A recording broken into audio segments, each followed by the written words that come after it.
Pasca divonis hukuman maut oleh Majelis Hakim Pengadilan Negeri Jakarta Selatan, upaya terpidana Ferdy Sambo untuk bebas dari jeratan maut belum berakhir. Sambo sempat mengajukan banding, namun pada tingkat pengadilan tinggi permohonan banding Sambo ditolak mentah-mentah. Majelis Hakim Banding tetap memvonis Sambo dengan hukuman maksimal. Tak kenal lelah, Sambo pun mengajukan kasasi di tingkat pusat Mahkamah Agung atau MA.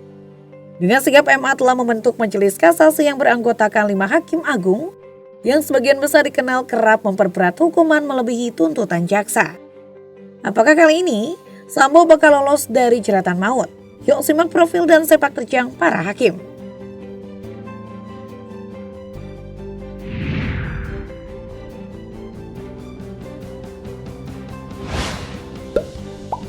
Suhadi lahir di Sumbawa Besar, Nusa Tenggara Barat pada 19 September 1953. Dia dilantik menjadi Hakim Agung sejak tahun 2011.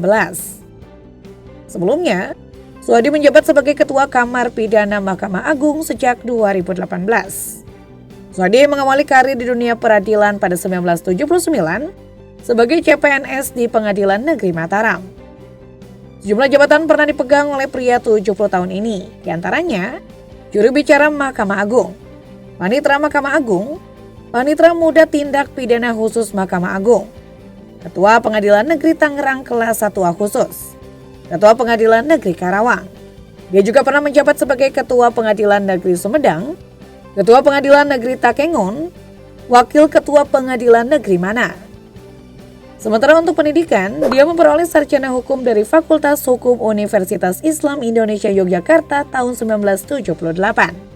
Kemudian untuk gelar Magister Ilmu Hukum dari Universitas STIH Iblam tahun 2002. Adapun gelar Doktor Ilmu Hukum diperoleh dari Universitas Padjadjaran Bandung tahun 2015. Hakim Suhadi dikenal dengan sepak terjangnya yang kerap menambah hukuman bagi pelaku kejahatan yang masuk kategori luar biasa di tingkat kasasi.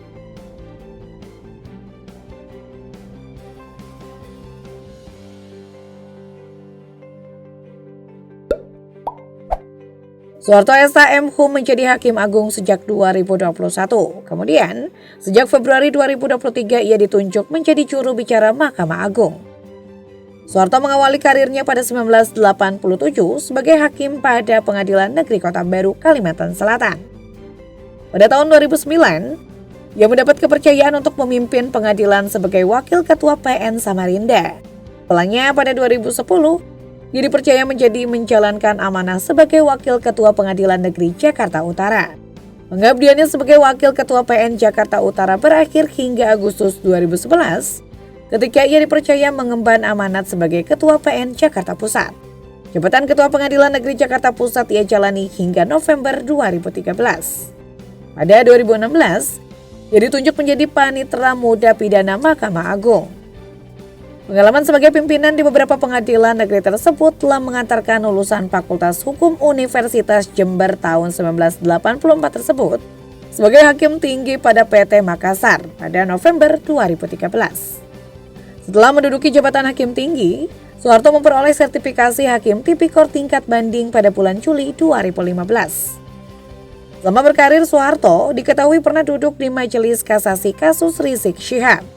Belum lama ini, Soeharto bersama Suhadi dan Jupriyadi bahkan mengubah hukuman bebas bos Indosuria Henry Surya menjadi hukuman 18 tahun penjara.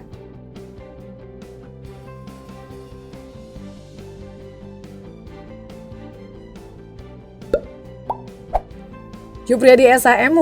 yang disebut lahir pada 6 Juni 1962 pernah menjadi Ketua PN Tanjung Pinang pada 2015. Dia hanya bertugas 10 bulan di sana, kemudian dipromosikan menjadi Wakil Ketua Pengadilan Negeri 1A Jakarta Utara. Berdasarkan surat keputusan Ketua Mahkamah Agung RI nomor 864-KP04.SK-MIRING-SP/5/2016 tanggal 2 Mei 2016. Jupriyadi adalah seorang hakim yang terkenal akan perannya menjadi satu dari 5 hakim yang menangani kasus kontroversial penistaan agama dengan terdakwa Basuki Cahayapurnama alias Ahok. Ahok divonis 2 tahun penjara, hukuman yang lebih berat dari yang dituntut oleh jaksa.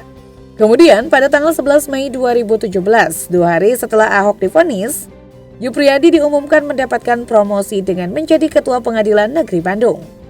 Bersama Hakim Agung Soeharto dan Soehadi, Jupriyadi bahkan mengubah hukuman bebas bos Indosurya Henry Surya menjadi hukuman 18 tahun penjara.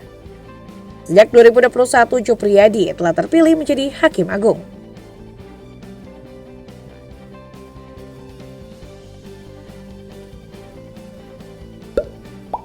Dr. Desna Yeti SHMH merupakan wanita kelahiran 30 Desember 1954. Dia adalah seorang ahli hukum Indonesia yang berprofesi sebagai hakim.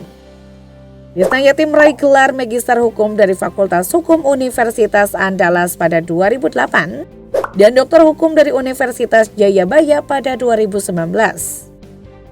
Selama berkarir sebagai hakim, ia pernah berdinas sebagai hakim pada Pengadilan Negeri Padang, Wakil Ketua Pengadilan Negeri Padang Panjang, Ketua Pengadilan Negeri Muara Bungo, Hakim Tinggi pada Pengadilan Tinggi Pontianak hingga Hakim Tinggi pada Pengadilan Tinggi Padang. Desna Yeti terpilih menjadi Hakim Agung Mahkamah Agung Republik Indonesia setelah melalui pemungutan suara oleh para anggota Komisi 3 DPR RI pada tanggal 23 Januari 2013. Desna Yeti bersama Soehadi adalah Hakim Agung yang kerap menjatuhkan hukuman maut. Keduanya menjatuhkan hukuman maksimal kepada Zuraida Hanum yang menghabisi suaminya Hakim Pengadilan Negeri PN Medan Jamaluddin. Bersama Soehadi, Desna Yeti juga pernah menjatuhkan hukuman maut kepada mantan anggota Brimob Kusdarmanto. Sebab, Kusdarmanto mengeksekusi 3 pengawal mobil uang pada 2009 di Magelang, Jawa Tengah. Desna Yeti juga adalah hakim yang menjatuhkan hukuman maut kepada M. Nur Hadi dan Sari Murni Asih. Pasangan suami istri itu merupakan eksekutor Abdullah Fitri Setiawan alias Dufi.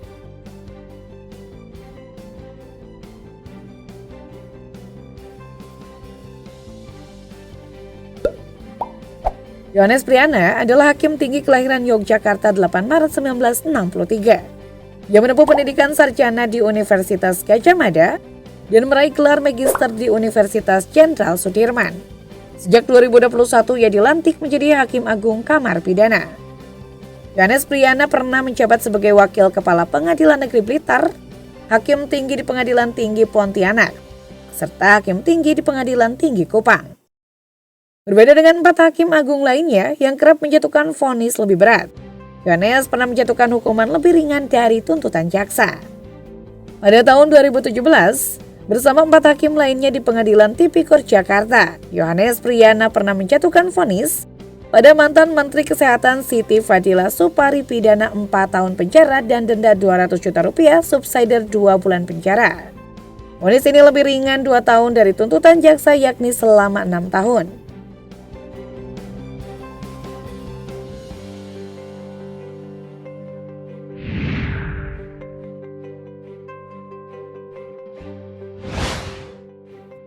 Selain Ferdi Sambo yang mengajukan kasasi pada 12 Mei 2023 lalu, istri Sambo Putri Chandrawati dan Kuat Ma'ruf juga telah mendahului Sambo mengajukan kasasi.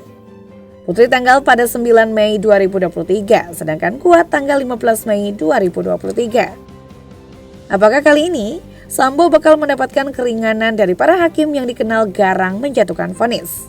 Atau sebaliknya, malah mempercepat eksekusi maut sang mantan Jenderal Bintang 2 tersebut?